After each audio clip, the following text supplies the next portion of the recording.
What a chapter. I mean, seriously, bro. This man. The legends were there. I mean, we knew the legends, but we didn't know how legendary it would actually be, bro. I mean, come on. This man's been ready. This man has been ready to produce at the highest level possible for years. When did this chapter come out? 2004? In chapter 310, this color spread? Dude. This man has been ready for the Wano greatness. And when you look at this week's chapter, specifically at the end of the chapter, because I'm going to get to the Zoro, Sanji, and King stuff for sure, and Luffy. I want to talk about all of them, their lineages, because obviously it's a reoccurring theme and it's going to be very important later on. But before we get into any of that, man, my fanboy for this possibility is overtaking everything else, man. Everything else. The end of this week's chapter of the best-selling manga in history. The 10 because of the chapter rating, and the 23 because you go down the line of amazing 23s in the history of anything. And it's just a legendary number. I mean, come on. Michael, Jeffrey, Jordan, LeBron. This week's chapter ends with Momonosuke in his adult form. And it looks so incredible, bro. It is one of those panels that when you see it, it's mesmerizing. It grabs you. It's just, man. It is an amazing panel, especially with the buildup of them saying, what is Kaido doing here? And so when you turn the page and you see the dragon, you're like, what in the flying flatter? But then you look at it closer, and you're like, yo, that's not Kaido. That's Momonosuke. And the thing is that now the go with the coat is now officially the go with the coat again. Luffy's in front of him. And the entire journey up until this point is just flashing before your eyes. You know, back in Punk Hazard, whenever he lifted him up going up to Caesar and Dressrosa, and thinking back in fear of Kaido and Dofi, and how he would turn to this dragon form out of fear. And then you get Zoe, and you get now Wano, and the flashback, and everything leading up towards this, the resolve that it takes to age yourself all of these years. He's done it. He's done it, man. 28 years. He is now officially in the age range. The same age as Yamato, if I'm not mistaken. And so, listen, man, I've been advocating for this on the channel for so long. From the moment that I heard that theory, I fell in love with it, and that's all I wanted. From the moment that I clicked on the One Piece podcast article, and it was talking about Luffy riding on adult dragon form Momonosuke, fighting this man Kaido in the air, showcasing land, sea, and air dominance. You think I can't beat you? And land, sea, and air? Wait and see. And especially now that this man, the GOAT with the code, is going to be flexing his Conqueror's coding. And on every single level. Not only that, because now, whenever he gets up there, we have that amazing panel of Kaido seeing this man Momo in the way that he is now. I can't wait to see his reaction in terms of how is he going to just, I mean, bro. Everyone thought this fruit was a failure. And shout out to Saeed in the comments section who was like, yo, what about if the reason why Vegapunk called this a failure is because he's a perfectionist and the fruit didn't come out to be exactly the way that Kaido's was, you know, in the way that it's pink and maybe certain other things Vegapunk looked at it, he thought of it as a failure and tossed it aside. Maybe he is a perfectionist, and I love that theory. I love that theory, and that's so true. Maybe the fruit itself is still extremely OP, extremely powerful. But the thing is it's not that, right? It's not the Azure Dragon. So, and I really love that theory, man. And so just think about it like this. This man Kaido sees Momonosuke, and he's shook, man. He sees Odin in him, literally sees Odin in him whenever he turns back into human state. But I don't think he'll be the first one to see him in human state. I still strongly believe that Yamato because it's got to be for the comedy, for the character moments, for the awesome dialogue, everything. Yamato has to be the first one to see Momonosuke. I cannot wait to see her fangirl. I mean, and I can't wait to see how Kaido reacts to that too. You know, just seeing Yamato fangirling over Momonosuke and as Odin. You know, it's gonna be literally the two Odins. You feel me? Actually, the two children, quote unquote, of Odin, right? You have Yamato and inheriting the will and Momonosuke, right, in the actual child. So that's gonna be great. I can't wait to see those interactions, especially in the way that both of them are potentially gonna be speaking to Kaido.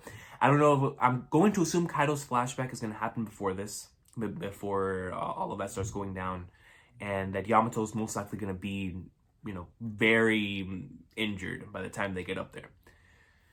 So we'll see how that goes. Super excited for those interactions. And with Luffy and Kaido, of course, you know, I've talked about that multiple times, but now that it is officially here, Adult Dragon for Momonosuke, I cannot wait to see what happens, right? I'm so excited. I can't even begin to explain to y'all how much I wanted this to happen, and the fact that it actually is happening. So many epic panels are inbound. You guys know this man Luffy has always had these amazing and epic entrances. Wait until he gets his epic entrance against Kaido, bro. Wait until he flies up there on this man Momonosuke. It's gonna be nasty. It's gonna be filthy. It's gonna be legendary, alright? Absolute legendary. Cannot wait for it. Santa Hat level greatness without question incoming. But I want to talk about something, and it's gonna connect into the lineages, right? When it comes to Kaido, Joy Boy, and Luffy. And I want to talk about, like I said, Zoro, Sanji, and King. Because there's a lot of stuff happening in this chapter, but that's what I really want to focus on in this video. But before we get into that, I just want to raise something very important and put it to everyone's attention, because I think it is very important. When I think back to two arcs, thanks to Onigashima and Wano, specifically in this arc, right? Two arcs that in the past, One Piece fans for some reason always wanted to skip, whether it's because it was slow in the anime or whatever the case may be. I always heard the same thing of like, oh, Skypiea, Thriller Bark, Skypiea, Thriller Bark. Well, let me tell y'all something, man. This arc is telling all Skypiea and Thriller Bark skippers that they made a bad mistake. Bad move, little ant, as my boy Nedro would say. Because this arc right here is obviously extremely important. Obviously. And it's more so showcased after this week's chapter. And ever since Instant Messenger Sama's introduction, I've always been thinking about the giant straw hat and the possibility that it belonged to oars, the actual oars, which is why everything fits so naturally with the continent puller. So I'm going to go back and think about this arc a lot more now, especially after this week's chapter. Because obviously, this man Oda is playing no games in regards to sprinkling stuff in and having it come into fruition later. So, Thriller Bark, I'm looking forward to doing another reread of this arc and really diving into this whole Oars thing, because it's fascinating. It is very fascinating stuff. And coming out of Thriller Bark now, this arc is extremely important.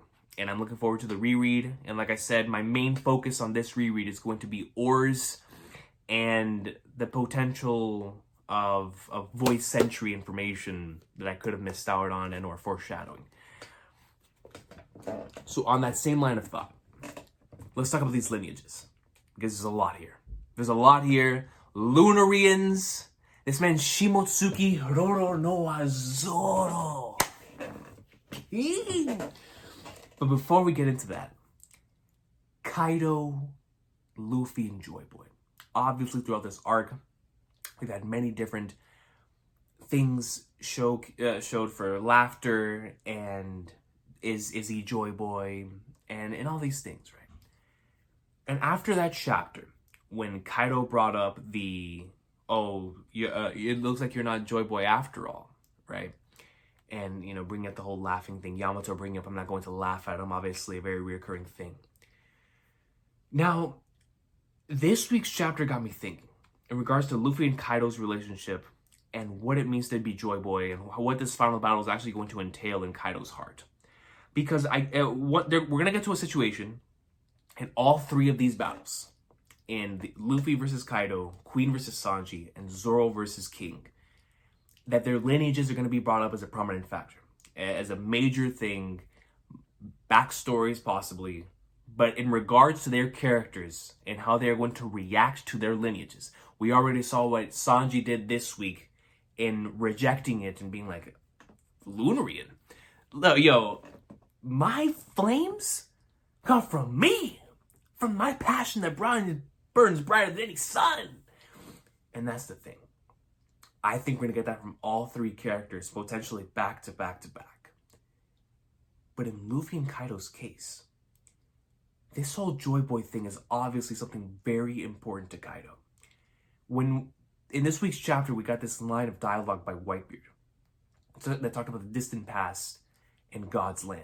And I saw some comments stating that they believe that that's not God's Valley, and it is instead something from the Void Century. Regardless of whether it's from the Void Century or God Valley itself, there is a possibility that Onigashima is one of those two, right? One of those two being flown in by Kaido, and if it is King's homeland, then this man King potentially, Kaido and King made an offer. It was like, yo, I'll take this place out of wherever in the Flying Fighters it is on the Red Line, out of the Ancestral Dragons. We'll come in, we'll weave some threads, take it over by Wano. I only ask for one thing: loyalty from you, King, and insurance that you join me as a member of my crew. And can you imagine that? You imagine how that's going to tie into King versus Zorro, and the fact that both of the right-hand men were the first individuals to join them on their journey? I'm saying. But going back to Kaido, think about the concept of the smile fruits. This man, Kaido, is going to bring up one more time, at the very least one more time, the whole Joy Boy thing, and that's going to be whenever Luffy is giving him the work. And hopefully he's in Gear 5th, Awakening, whatever he's in, right? Whatever he's in. I'm of the belief that even with Conqueror's Coding, he can do the job. But let's just say, Gear 5th, for the hype. He's staring him off in Gear 5th, and he's like, yo, you know what? You really are Joy Boy after all. And Luffy's going to tell him what I've been telling y'all he's going to say. In Joy Boy, brother, I've told you 3 times. I'm Monkey D. Luffy, and I'm the man who's going to become king of the pirates. And you see, I think this is going to be very key, because I strongly believe Kaido has been doing a lot of this stuff because he himself wants to become Joy Boy. At this point, maybe he knows something from the Void Century. Maybe he knows something from that time period. That is why he believes that Onigashima is very important. Like I said, regardless of whether it's God's Land, God Valley, or anything else, this island and Wano obviously has important ties to the Void Century. When I think to Joy Boy and what he did with Roger in making all of them laugh with his story, maybe start thinking a lot about Joy Boy as a character and potentially an individual that made others laugh, maybe even at his own misfortune. And so Kaido may be looking for a purpose, maybe found inspiration within Joy Boy. And so he wanted to become the next Joy Boy.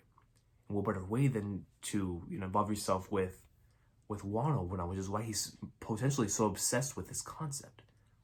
So maybe that might have been the whole reason why he joined Rox in the first place. Maybe thinking that Rox was the next Joy Boy, right? But here's the thing when it comes to Kaido. Imagine the whole smile fruit scenario.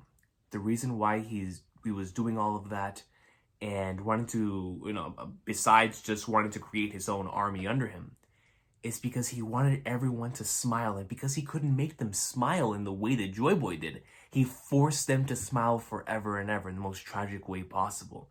Technically becoming a Joy Boy who made others laugh, but not at his own misfortune, at their own misfortune. I'm telling you, there is potential here for some crazy parallels between one individual who wants to become Joy Boy in Kaido and another individual in Luffy who doesn't give a flying flagness with the title and actually is this generation's Joy Boy.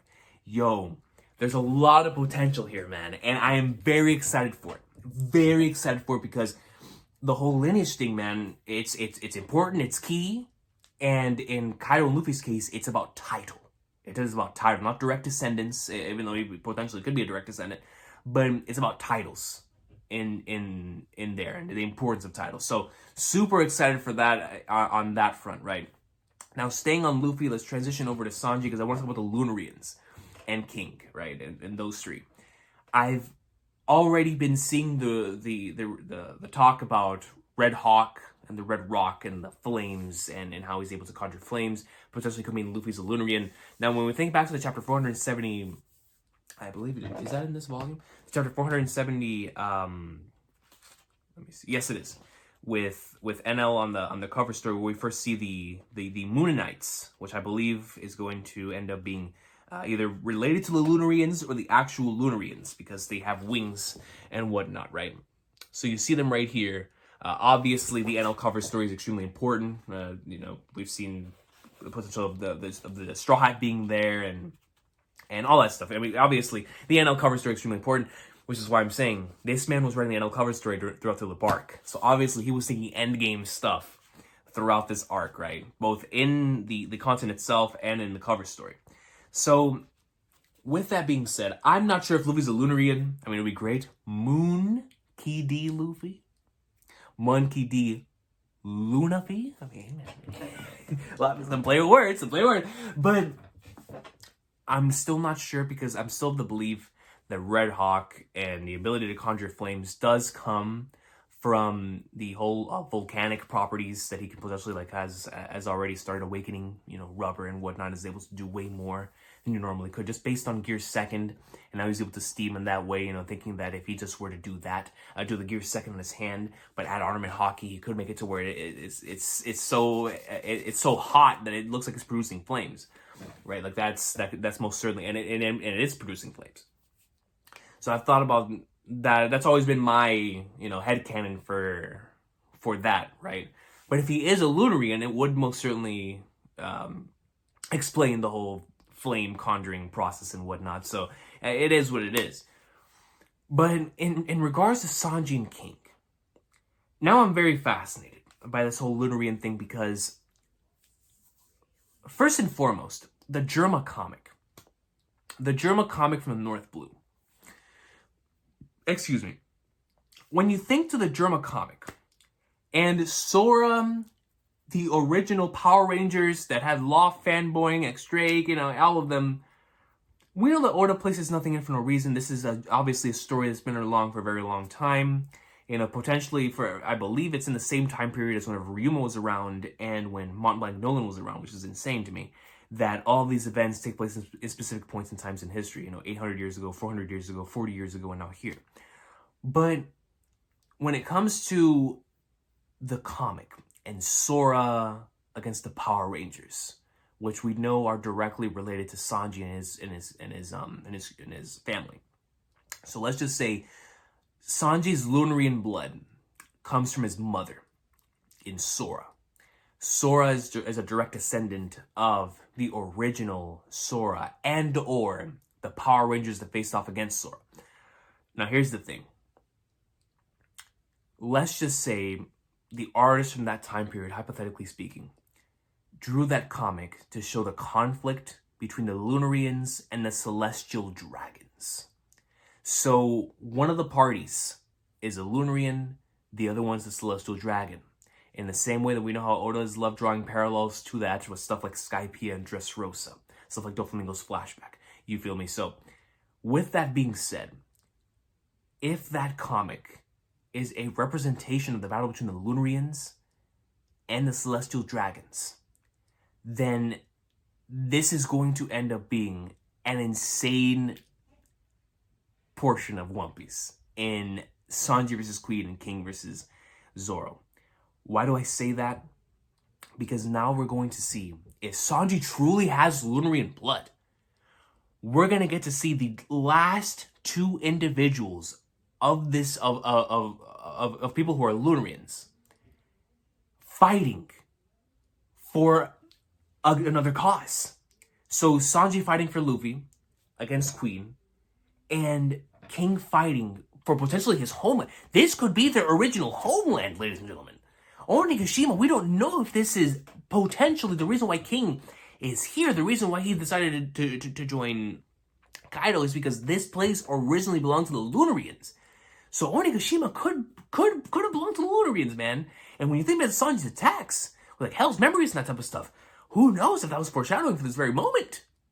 Who knows? And so here's the thing.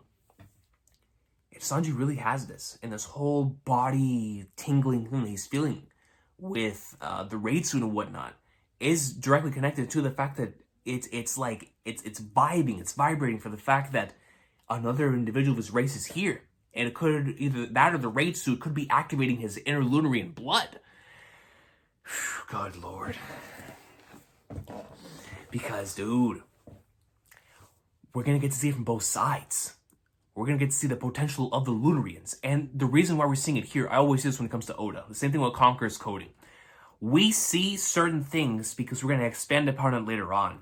So if we see Sanji and King going in like swimwear and showing off the Lunarian blood, while later on we're going to see it fully expanded in either a Void Century flashback or whatever the case may be, I still believe that if King manages to get out of here, and let's just say, for the sake and purpose of the Red Line and the Mighty Joa being a part of what he believes to be rightfully his, King could very well be joining up the Revolutionary Army, but that's a conversation for another day. King and Sanji are going to show off some stuff from the Lunarians in these battles in terms of combat, let alone from a character. We're going to see the character stuff from King. But just when it comes to straight combat, I am so excited.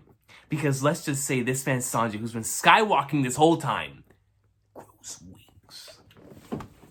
Yo! Raid suit, Hootie, bro! This man mid-raid suit, you just start seeing wings come. And you see the flames. This man's ability to conjure flames, bro. I saw somebody in the comments say Black Flame Sanji. Ooh. That would be disgusting. But in the middle of this fight, he's going to have that same type of conversation as the one that Luffy and Kaido are going to have.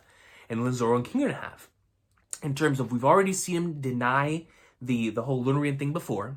We've seen him talk about within this chapter. And of course, with the German, we've seen that, rejection of family things is a thing that's very common to Sanji, right? So, and obviously, I've been a big advocate for failure, for the fact that Sanji was the quote-unquote failure in the group is the reason why he's going to defeat Queen, and I firmly believe that.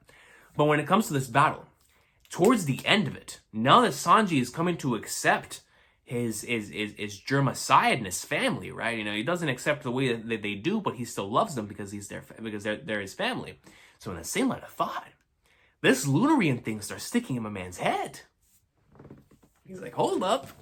You're telling me I can use this to be one of the wings of the Pirate King?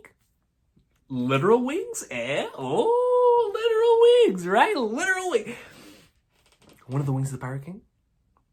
Looks like I'm going to have to maximize this. Learn about it.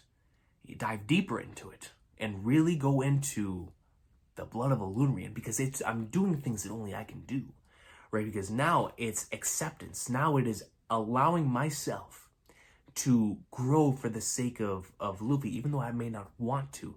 I'm going to do it. Why? Because that man is going to become king of the pirates.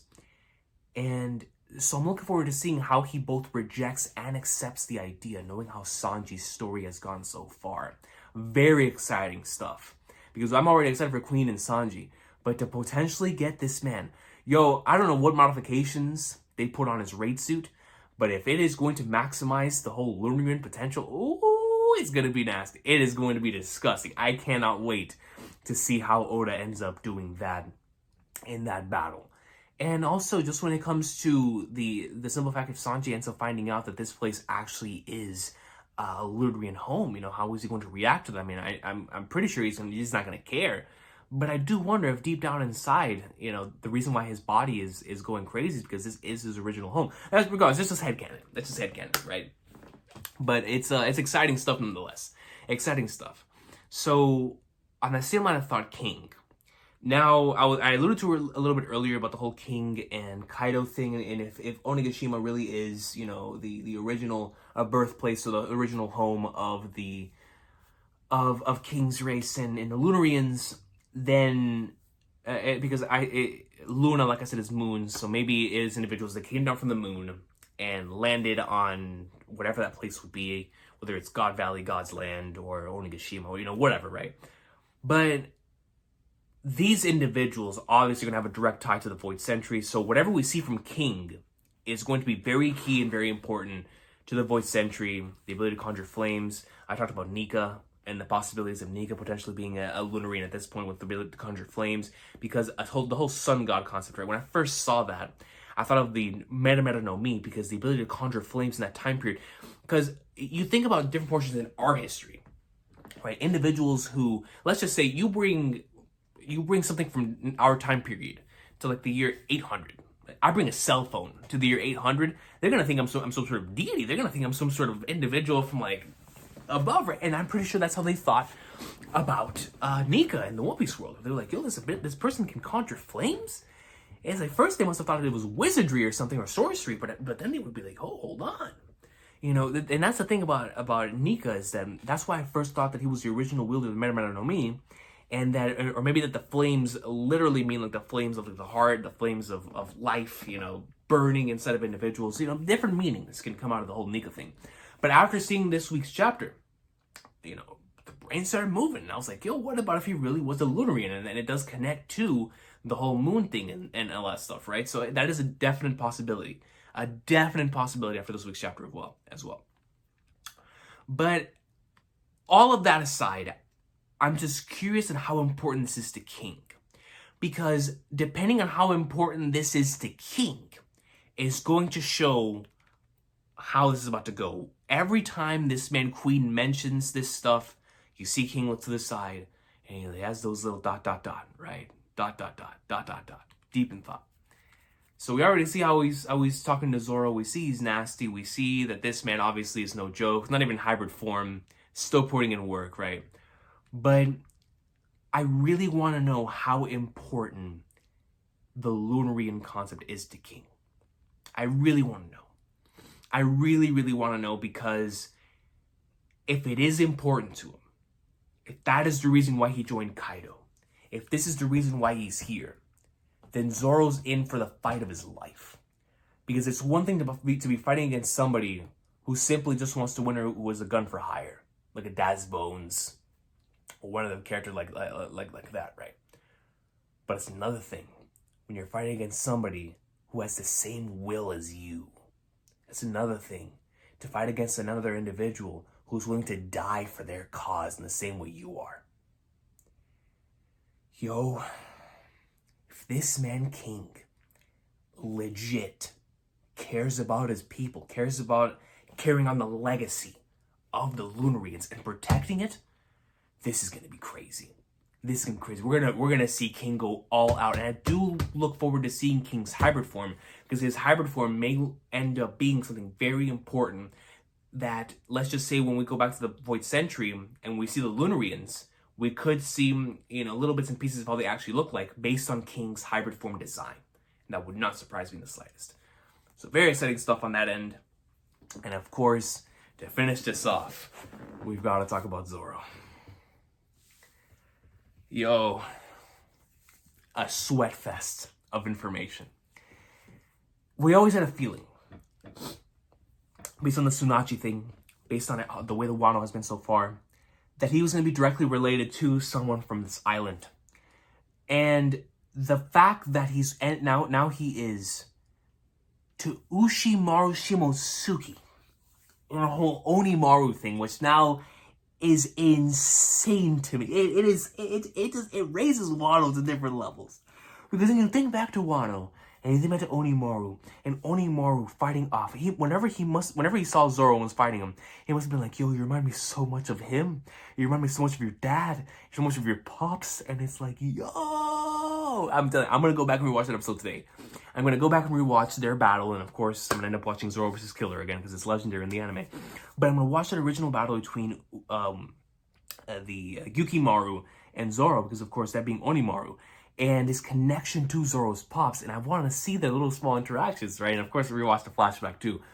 But it's just insane to me that he ended up actually being directly related to Zoro. This is Shimotsuki Zoro here, man. And then the fact that they are direct descendants to the sword god in Ryuma. And this individual that also had a bandage over his eye this entire time. And this week with Revelation, he's a one-eyed swordsman. Oda doesn't put anything in there for no reason, ladies and gentlemen. Nothing in there for no reason. Now this is the very interesting part of this process. This is a very interesting part about this story and about all of this.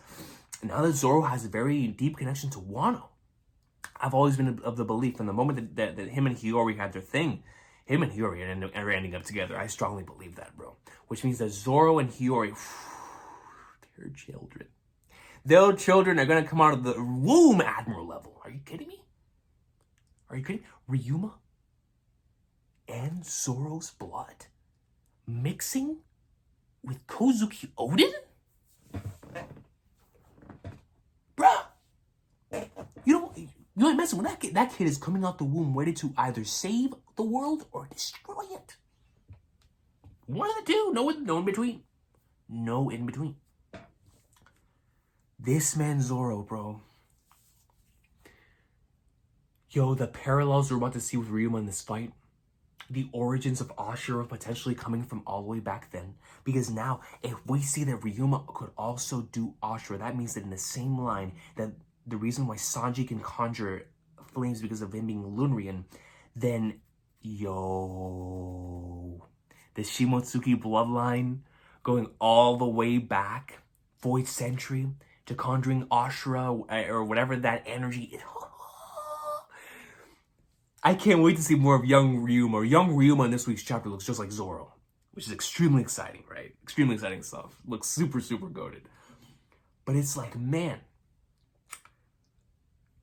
And I do wonder how Zoro's going to react, like I said, with the whole Sanji and Luffy thing about rejecting their bloodline / accepting it. Because I'm sure Zoro's not going to carry this. He's going to be in the same line of thought as Luffy. He's going to be like, that ain't me. Like a descendant of the Shimotsuki. My name is Roronoa Zoro-san. I'm the first mate. Just like you're the first mate of the Beast Pirates, just like you're the first mate of the Animal Kingdom Pirates, the first mate of Kaido, I'm the first mate of the future Pirate King. That's my role. That's the reason why I'm here. I'm one of the wings of the king. And you're going down, son.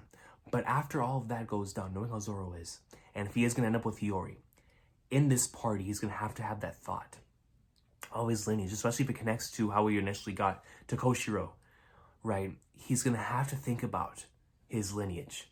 He's going to have to think about it. He's going to have to think back to Ryuma. And knowing Zoro, it is going to end up being something that sticks in his mind. And it's going to lead him to accepting it slowly but surely as the story goes on. Eventually, until he meets up with Mihawk again, right? And whatnot.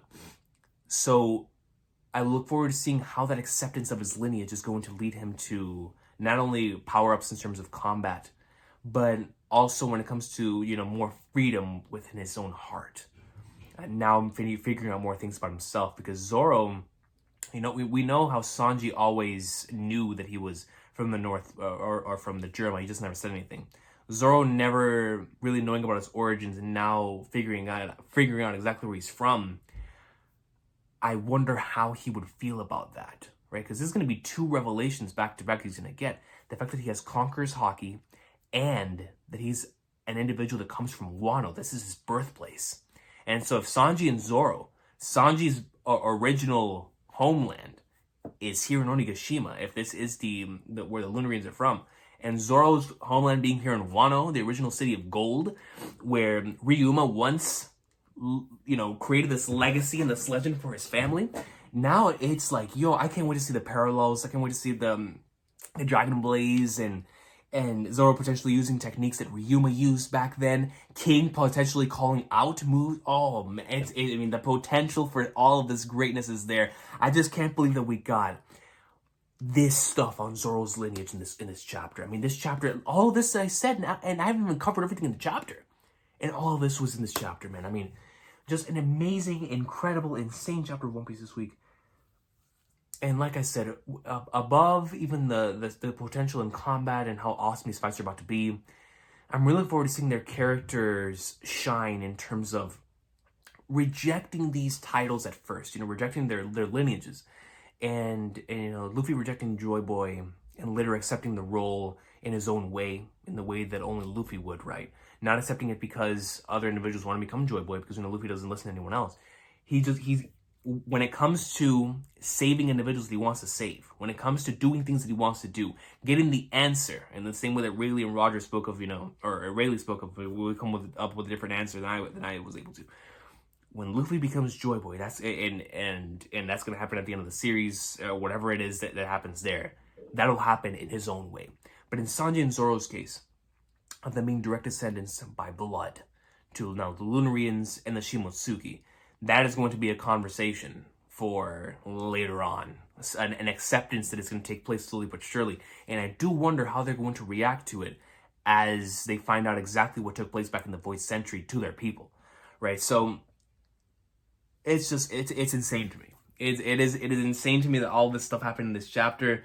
I look forward to seeing our characters stay true to themselves and whatnot within these upcoming fights, but to also get more of an understanding of what all this really means and what connection Kaido's crew has to all of this.